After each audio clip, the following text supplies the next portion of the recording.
Good morning.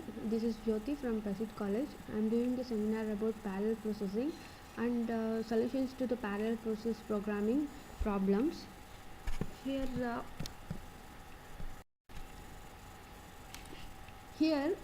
these are the following topics that I am going to deal with. First one is what happens if too many threads, and the second thing is data race, deadlocks, and live logs, and the third case is heavily contented logs, and the fourth one is solutions for the heavily contented logs. Here we will see what happens if there are too many threads. First case is degradation of performance. Impact happens in two ways. Partitioning a fixed amount of work among the threads gives each thread too many little work, and having too many threads incurs overhead from having to share fixed hardware resource. When software threads increases than the hardware threads, the operating system follows the round robin schedule. So these are the things. And again, coming to the overhead of too many threads, here we will see storing and restoring of the state of the threads during the thread switching, and threads fights over cache memory. Since there are too many threads, the threads would fights over the cache memory, and threads fight over virtual memory. Here we will see solutions for the too many threads. Limit the number of runnable threads to the number of outer level cache. Example, Intel dual core. This is the example where we can limit the number of runnable threads to the number of outer level cache. And next thing is separate the compute threads from IO threads. And common useful practices here are OpenMP lets the programmer to specify loop iterations instead of the threads. Use of the thread pool, and write one task scheduler.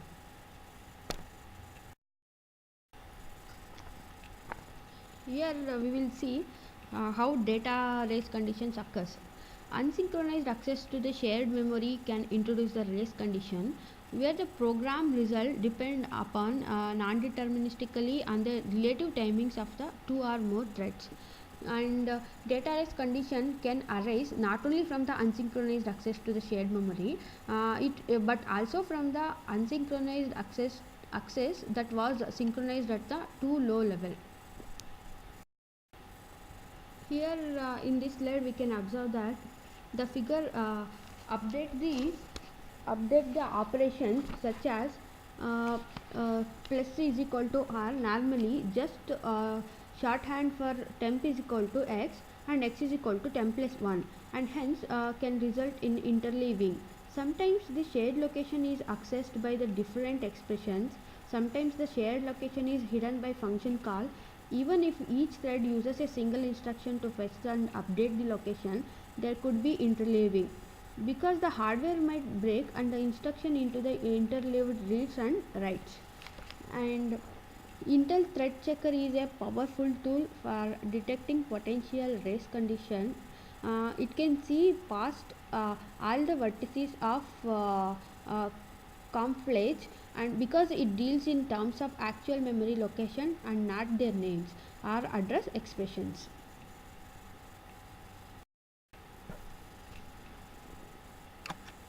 These conditions are typically caused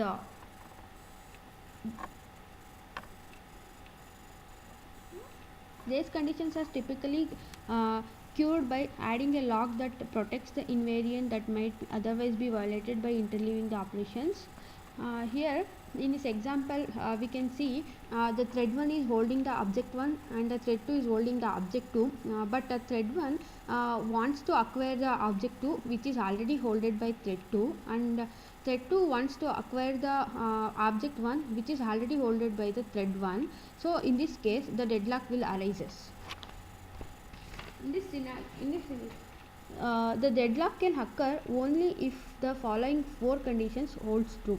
Those four conditions are access to the each resource is exclusive, A thread is allowed to hold one resource while requesting the another one, and the third condition is no thread is willing to relinquish a resource that it has already acquired. And the fourth one is there is a cycle of threads trying to acquire resources where each resource is held by one thread and frequent and requested by the another. The deadlock can be avoided by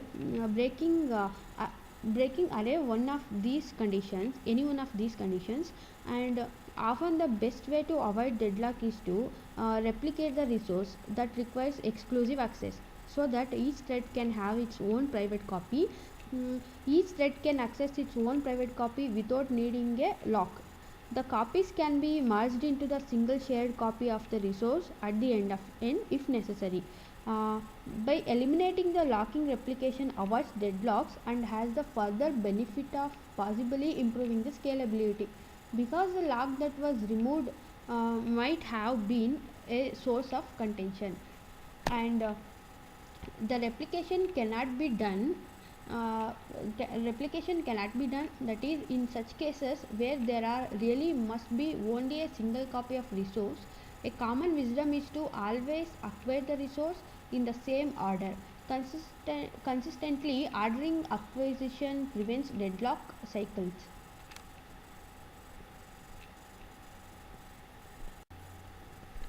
How can I get rid of deadlocks?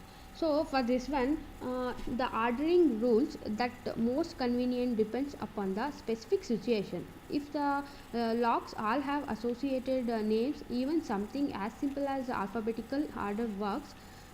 This order may sound silly, but it has been successfully used on at least one large project. For multiple locks in data structure, the ordering is often based on the topology of the structure.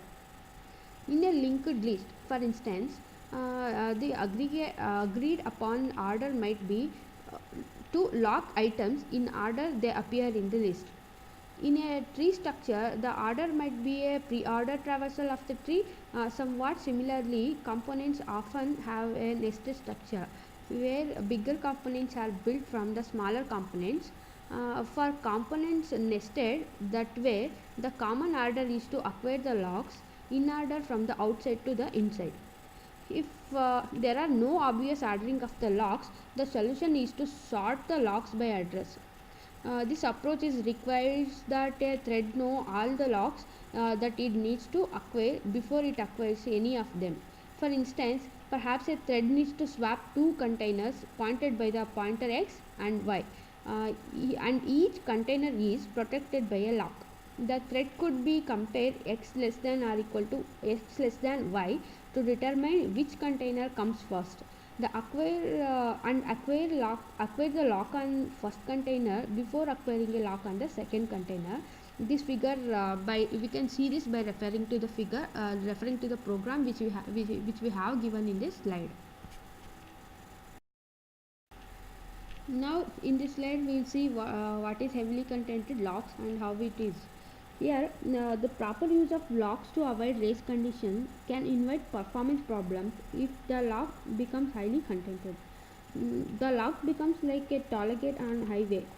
If the cars arrive at the toll gate faster than the toll taker can process them, the cars will queue up in the traffic jam behind the toll gate. Similarly, if the threads try to acquire a lock faster than the rate at which the thread can execute the corresponding critical section, then the program performance will suffer, as a thread will form a convoy waiting to acquire the lock. Indeed, this behavior is sometimes referred to as convoying. As mentioned in the discussion of time slicing, convoying becomes even worse for fair locks, because if the thread falls asleep, all the threads behind it have to wait it to wake up. Imagine that the software threads are car and hardware threads are drivers in those cars. This might seems like a backward analogy, but from cars perspective, people exist solely to move cars between the parking places. If the cars form a convoy and the driver leaves his or her car, everyone else behind it stuck. So conveying effect. If the thread try to acquire a lock faster than the rate at which the thread can execute the corresponding critical section, then the program performance will suffer as the threads will perform convoy waiting to acquire the locks. And we'll see priority inversion here. What it tells is allow the priority threads acquiring a resource that a high priority threads needs and then being preempted by the medium priority threads. So the high priority threads is blocked on the resource while the medium priority one finishes.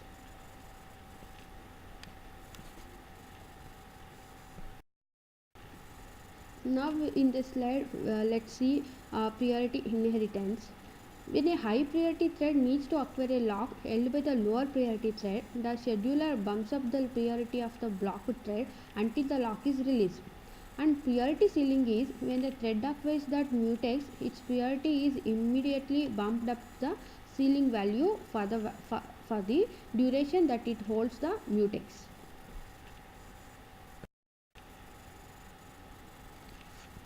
Now we will see the solutions for heavily contented locks.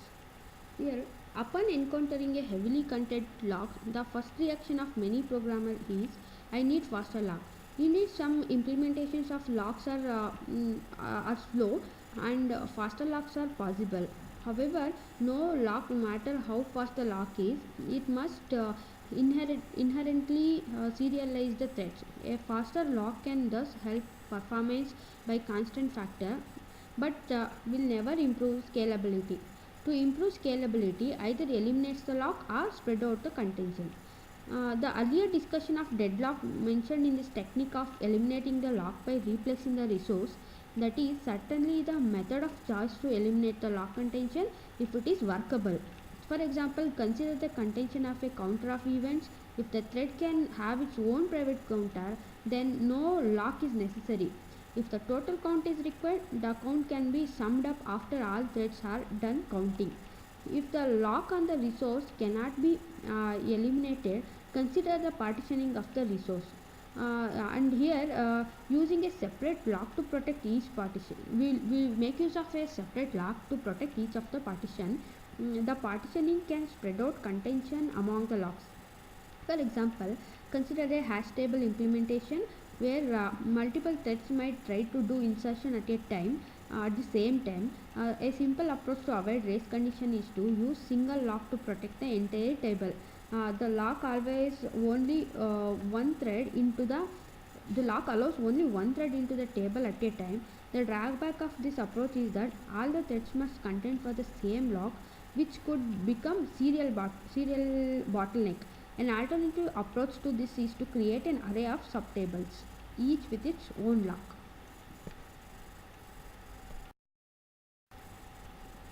In this figure which we have given below, the keys can be mapped into the subtables via hashing functions. For a given key, a thread can figure out which table to inspect by using hash function that returns a subtable index. Insertion of a key commences by hashing the key to one of the subtable and then doing the insertion on the subtables while holding the subtables lock. Given enough subtables and a good hash function, the threads will mostly not contend for the same subtables and thus not contend for the same lock. And pursuits of idea of spreading the contention among the multiple locks further leads to the fine-grained locking. For example, hash tables are commonly implemented as an array of buckets where each bucket holds key that hash to the same array element. In fine-grained locking, there might be a lock on each bucket. This way, multiple threads can concurrently access the different buckets in parallel.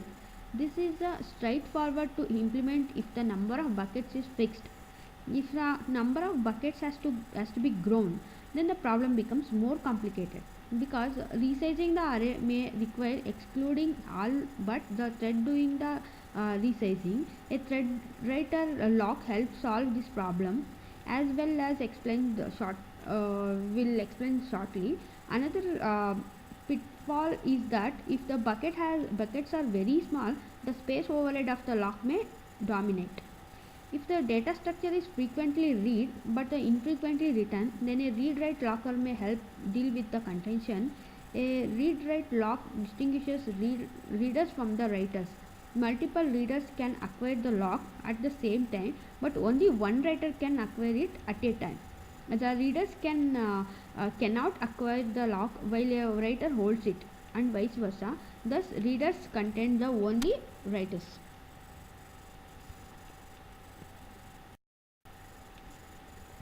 The earlier fine-grained hash table is a good example of where read-write locks can help if an array of buckets must be dynamically resizable. Here the figure shows a possible implementation. The table consists of an array descriptor that specifies the array size and location. A read-write mutex protects the structure. Each bucket has its own plain mutex protecting it. To access a bucket, a thread acquires two locks, a read lock on the array descriptor and a lock on the bucket's mutex. The thread acquires a read lock, not a write lock, on the read write mutex, even if it is a planning to modify the bucket.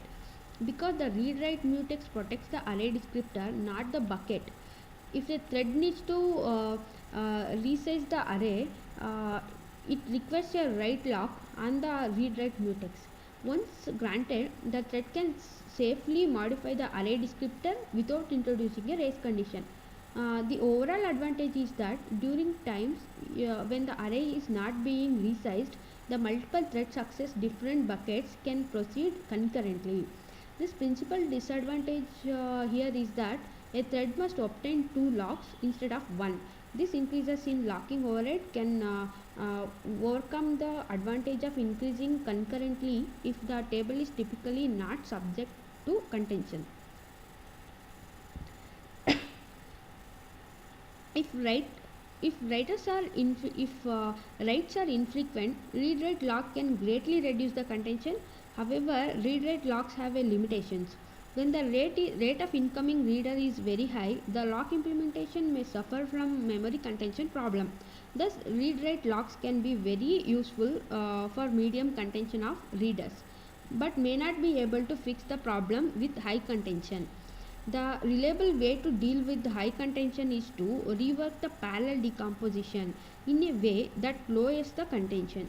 For example, in these figures, in the figure which is given in this slide, might be combined so that the hash table is represented by a fixed number of subtables, each with fine-grained locking.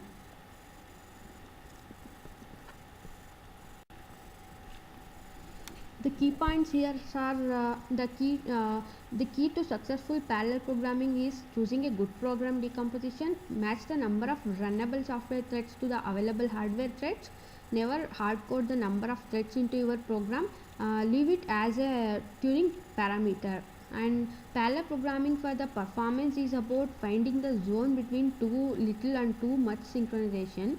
Too little synchronization leads to the incorrect answer.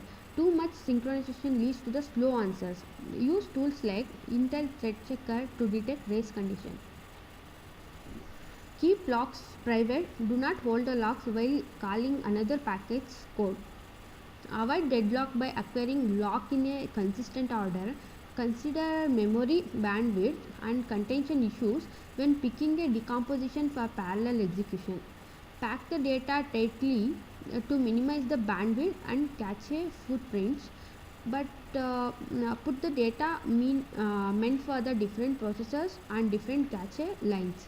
Separate the shared read only data from writable data. And the last but not least is spread out lock contention by using multiple distributed locks where possible. Thank you, Antahisa. Thank you for giving me opportunity to give seminar about these topics.